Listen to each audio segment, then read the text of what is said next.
Hello, thank you for taking the time to listen to this short video.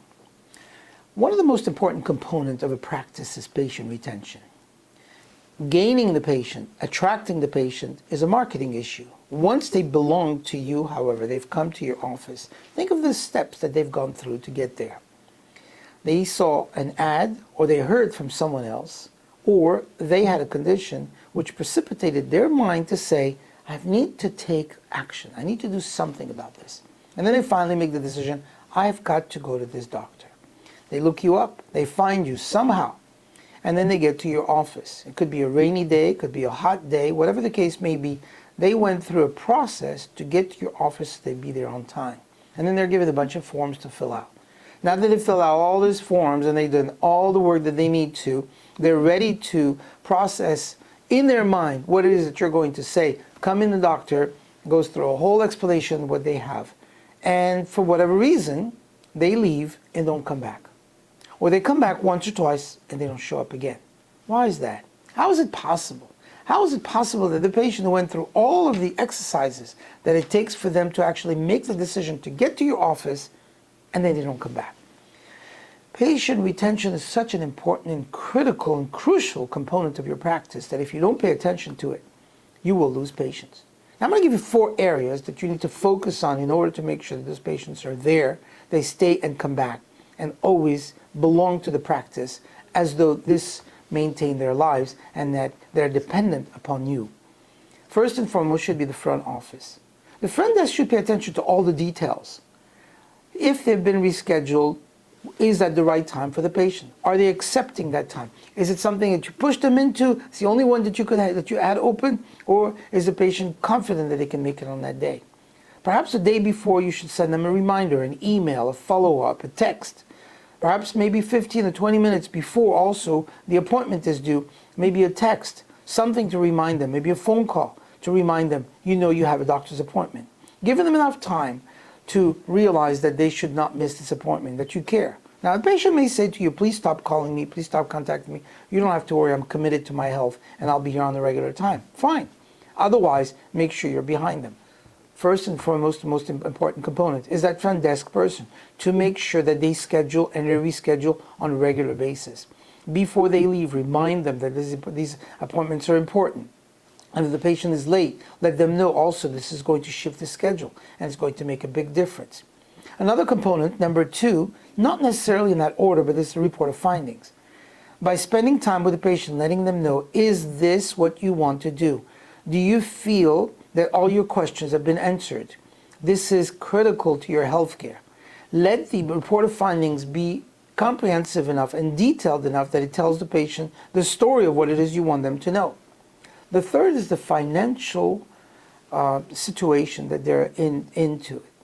Is it possible that they made arrangements for payment, for co-pays, for deductible, for whatever the case may be, and they were not comfortable with that? So they feel they shouldn't come back, or they're not able to come back because they won't be able to pay. Did you make an arrangement with them that they feel confident that they can pay? And here's number 4, the education behind the treatment. Have you educated your patients in what it is that you do? Whatever the procedure is, are they convinced that you are the best at that and that they need you to come back to them on a regular basis to give them the treatment? Are they convinced? Are they sure? Are they confident that you have the ability to treat them? So front desk, report of findings, back office, and the financials are things that you have to look at on a regular basis, making sure that they know what they're doing with the education of their treatment. In order to get there, however, one of the other important components is to make sure that everyone in your team convinces the patient that they should come back and that their treatment is important. You need to make sure that your staff is in line with you in that philosophy. Make sure that what they're doing, what they're hearing, what they're saying, everybody should be focused on the patient's need. We're not talking about sales. We're not talking about making sure the patient is closed and wanting to accept this treatment. We're talking about genuine and adulterated 100% care that you will give them, which is so necessary that they're confident that they're going to benefit from that. If you're truthful about what you say, they'll agree to it. Success, as you know, is a concept. It's something that you develop. Success is the steady, measured progress towards a goal. And that goal itself and the achievement of that goal is what will get you to success. However, success is not something that happens by itself. Success is not about happiness. Success is not about money. Success is making sure that the goal that you've set for those patients is met. In order to get there, in order for you to help them get there, you have to ensure that you yourself are prepared to do that. You have to believe in it.